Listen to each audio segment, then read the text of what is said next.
everyone. My name is Prajani Patha, and I'm the chairperson of AXO, the Association of African Exhibition Organizers. Thank you so much for listening in to our Agile Leadership series. At AXO, we're really grateful for the amazing leadership we have within our industry. And in our efforts to learn, inspire, and lead the way, we have been interviewing many of these amazing leaders that have great insight to share. Today, I am very fortunate to be joined by Adele Hartdegen, who's the CEO of Johannesburg Expo Center and Dogan Events. Now, Adele joined the GL Events Group first in 2014 and served as the HOD of Marketing and Business Development. Later, she was the HOD of Marketing and Tenders. And recently, as of February 2020, she was appointed as CEO of the Johannesburg Expo Center.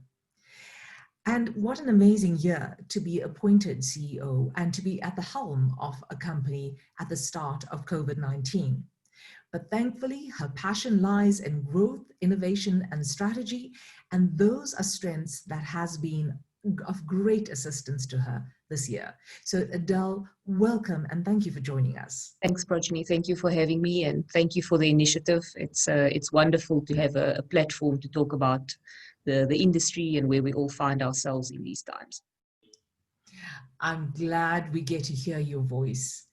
So firstly, I'm going to shoot off with my first question, and that is, obviously everybody's been sharing, and it's just so interesting to find out how different organizations have dealt with the pandemic.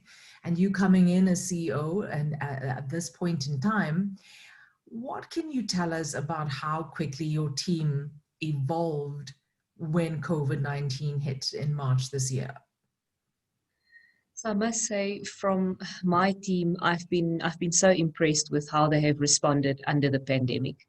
And a few people know that they've actually been through multiple changes in the last year. So from the buyout of GL Events up to receiving a new leader and then the pandemic on top of it, I've been so pleasantly surprised by how agile the guys are and how well they have responded and taken on the responsibility of the hospital project that we've run here on top of the other changes that they've been through. The guys have really stepped up in all their respective positions, and they've really taken ownership of the portfolios we've given them. And some of the interviews that we've conducted with them, they've come back to us saying that they were so thankful to be part of the project because they got the opportunity to actually assist in the pandemic and the fight against the pandemic. And that was such a happy message for me to receive from them, that they are really seeing that they are like heroes of the industry in the space where they're operating at the moment. So I think our teams responded a bit differently because of the hospital situation that we've got running here. But in general, I'm really proud of how they came into the light with all the responsibility that they've got.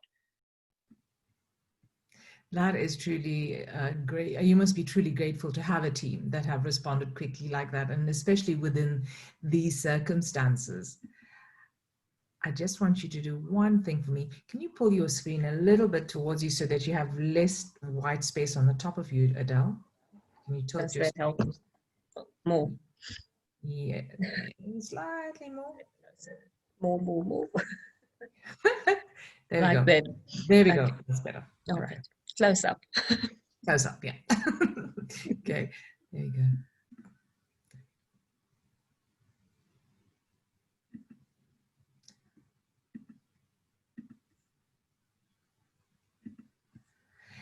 So my next question then is, obviously you have had to have, you've built a hospital in the past 6 months. It's something that was not expected at all. And I'm sure if I had to ask you the question, what would you be most proud of? It was obviously that entire activation that happened, something that you would never have expected, right? Definitely, I'm very proud and I'm very thankful for the opportunity that we've had to set this up, not only for our survival as a business, but obviously also that we could aid the greater community in the setup this side, and that we could offer the hospital section, but also the isolation and quarantine to actually assist people who cannot quarantine themselves. And it will just, if you ask me what I'm proudest about, it will come back to the team. I'm so impressed with the amount of people that we've got here. Few people know that huge facility that we've got at Johannesburg Expo Center is run with a team of about 16 people, myself included. So if you want to see people really work hard and get involved, get their hands dirty, then the team here that's what they do. And they're really good at it. No for them is never an option. So it's always nice to work with a team of people that are self-motivated and that take on any challenge that's thrown their way, which they really have proven in the last while. Yeah, I mean, who would have thought, from event organizing to running a hospital, so different. But I'm sure the skills in terms of management and in terms of being responsive to the needs of the people in the hospital and those changeovers, and from cleaning to the catering to all of that, your team probably got involved in everything. And it just shows you being involved in the event industry makes you so flexible as a person to be able to expand your wings, I suppose, right? Definitely, our industry does set people up for being able to respond quickly and to be very sensitive to what customers require. And I think we always, we underrate ourselves in that sense, that the industry has got great flexibility even to set up a hospital. I mean, we've got our standard subcontractors that assisted us with this project. The guys that normally do catering for gala functions, all of a sudden they've been serving hospital meals, the cleaning crews, and they've all adapted so well. And I think it's exactly because of the way our industry operates, in that we have to be able to respond quickly if something changes within an event, and that we don't always have the long lead times to set things up. So it actually put us in the perfect position to be able to facilitate this type of project, which we could have never imagined that that's what our events careers were preparing us for. That's so true. Who would have thought? Now you go from a hospital, right? And you're starting to prepare and gear up, like we discussed in our webinar as well, gearing up for 2021. So you've ticked all the boxes in terms of helping save lives now. And now we're talking about the livelihoods that exist within our industry, I suppose, and those terms have been used so interchangeably since this in the past 6 months. But how are you preparing as a venue to make both organizers and attendees feel safe and confident to use your venue again? I think in the last few months, besides from running the facility, we've been doing more research than what we've ever done before, and really engaging with our international venues network, leaning on the AGILE events group for information and best practices that they've been implementing. And from that, we've started to look obviously at what our signage will look like, our registration points in terms of the physical comfort of people. And also for I think the element of making the organizers feel safe is not just about physically bringing them to site, but also making them feel safe commercially. So we've had to look at the flexibility within our contracts and not necessarily sticking to what we would normally put into our contracts to make them feel welcome to come back, and to obviously try and assist the industry to reestablish itself.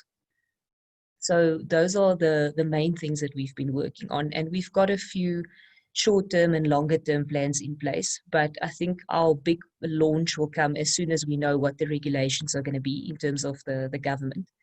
The smaller customers that we have had here to do some site visits across the last few weeks, we've linked them up with either our security company or our safety consultants. And that's also shown to give them a bigger level of comfort that we've got the right compliances in place for the normal operation, and that we'll be using our same trusted subcontractors that have been here for years to also facilitate the new regulations. So we found that those elements of making people feel safe has been quite effective. I think when we get to the visitor side, it might be a bigger challenge. And that we are still considering what's happening in the international markets and what will be able to apply on the ground here in South Africa. Yes, there's so much to think about, and it's such a dynamic environment right now as well, with regulations changing and lockdown levels changing just when you think it's open. And again, just as you build confidence, that confidence starts getting eroded again. So it is very difficult times, I must admit. So given that, what advice would you give other venue operators or organizers that work very closely together when it comes to partnering with each other as we get ready to relaunch events? So I think that's exactly what you're saying already almost answers the question. I think if there's ever been a time for us to start collaborating and partnering with each other instead of seeing it as a supplier and a customer sort of relationship, then that time is now. It's very important that we do better communication with our organizers and also get more involved in understanding their specific problems or their specific concerns that will have to be addressed going forward in the COVID situation and even beyond that. I think we've got a few years in front of us to get the industry back to where it used to be. And the only way that we are going to be able to pick it back up is to really start collaborating on all levels and to be transparent with each other in terms of what can really be done. There's often instances where obviously we will try and assist new organizers or new shows because we as a venue realize that we have to be one of the starting points for people to get into the industry. And we want more shows, we want more content. So we need to support that accordingly. And I think sometimes we don't focus enough on the small guys, and going forward we'll have to pay more attention there as well, because you never know. A show that might start off as something simplistic could grow into something that becomes a major event and that continues for many years. So we have to repackage our solutions a little bit and tweak our thinking a little bit as to how do we assist and how do we really have that transparent communication between venue and organizers in general. Yeah, and that is absolutely key when you're dealing with organizers, agreed. And you have such an array of organizers, and sometimes there's lots of new shows coming along that could be absolute gems and have the potential to grow to such great heights. But partnering with the right venue, like you say, is so important on that journey, and especially now. And given the current situation, and you've seen what trade shows look like in the past, you've got many trade shows and consumer shows at your venue. How do you think that landscape is going to change in the future? What do you think will change inside your venue with regards to these events? So I think in the short term, we've anticipated that there will be changes to the layouts of the events. With more things coming into play, with the lockdown levels dropping in various countries, we're at a point now where we're not sure if that will actually happen, if they will enforce wider aisle widths or bigger stand spaces. I think the 3x3s have been the bigger concern to us, to think what will that look like in the future, and will that actually be a workable solution if the social distancing has to be maintained for maybe until end of 2021 or even beyond that, depends on how the climate changes. And then I think the guys in the industry will have to start looking at more innovative solutions in terms of the actual stands themselves. So more pre-built solutions that's perhaps easier to construct and with not such a heavy labor force, because otherwise it's going to be a big issue in the venues in terms of people moving in and out, and having the normal restrictions or the normal things in place with custom stands, and then adding to that social distancing and sanitization in between and cleaning. I think we will have to really apply our minds as to the physical infrastructure around the trade shows. On a trade show level where we present it to the exhibitors and the visitors, I think we will have to look at our value proposition, and also how we work around certain things for the short term. So how to deliver value proposition to them without leveraging on the normal things like the nice to have network sessions and cocktail sessions, because that format might change completely. We don't have certainty yet in terms of what the catering will look like. We've heard a lot of rumors that buffet is no more and that will not be preferred.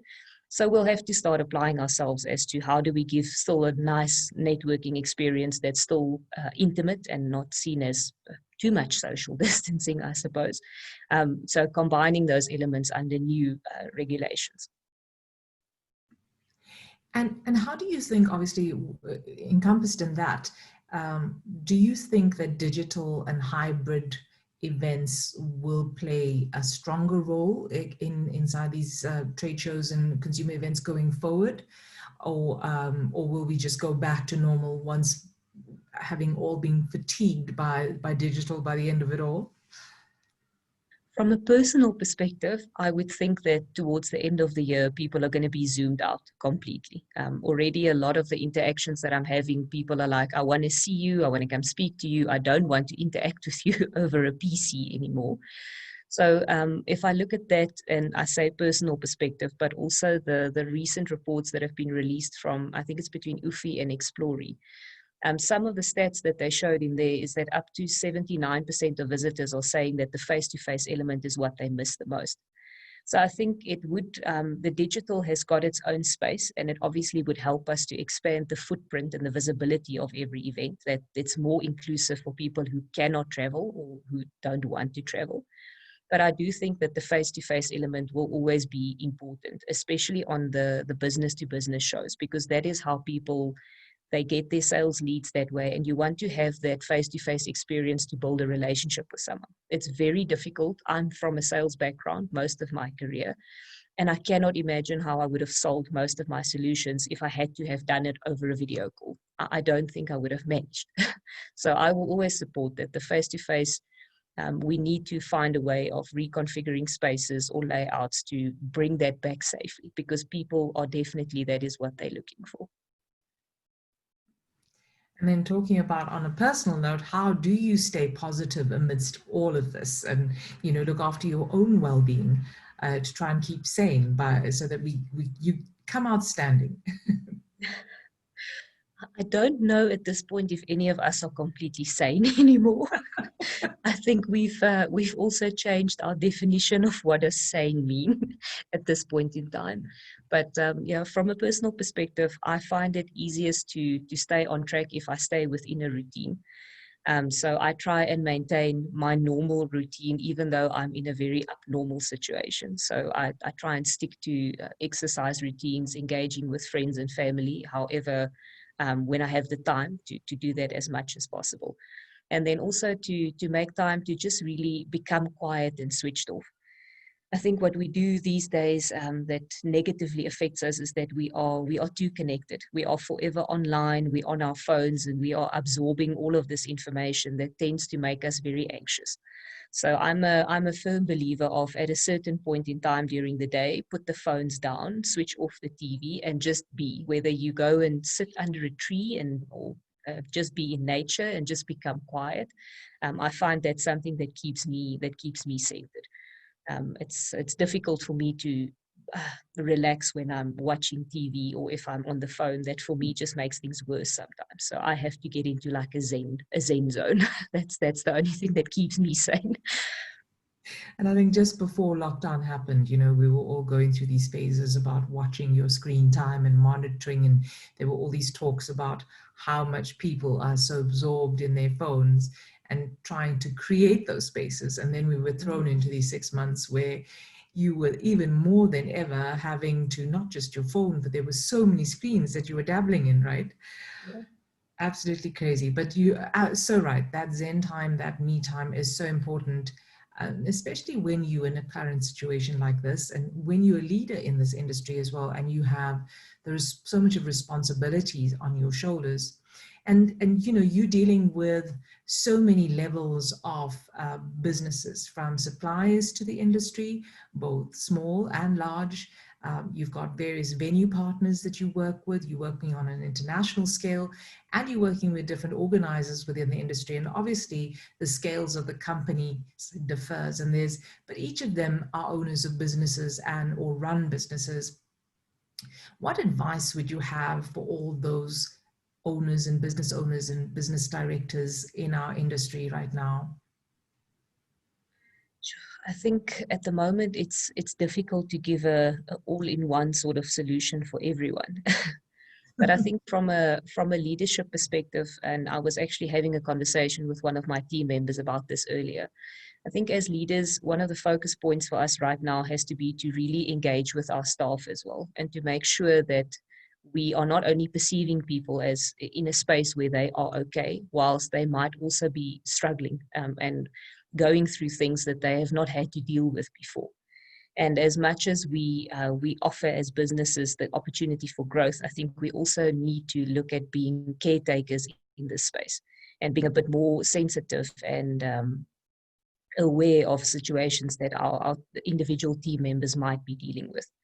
I think from my perspective and moving in here in the last few months, I would not have been as calm as I am today, if I can call it that, had it not been for the support of the team over here.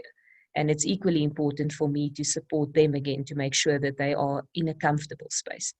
And the same goes towards your customer base. We have to be very cognizant of what everyone is experiencing and what their individual challenges are. And it's that old saying of, in sales, it used to be a mix-up between whether you do or don't sweat the small stuff. And I think at the moment we are in a space where we should absolutely sweat the small stuff. If you've had certain traditions that you've maintained with your customers and certain interactions, don't just stop that because of the current situation that's going on. Keep checking in with people, even if they're not working from their normal offices and they're not conducting their normal businesses. Stay in touch and find out where they are at and what their plans are.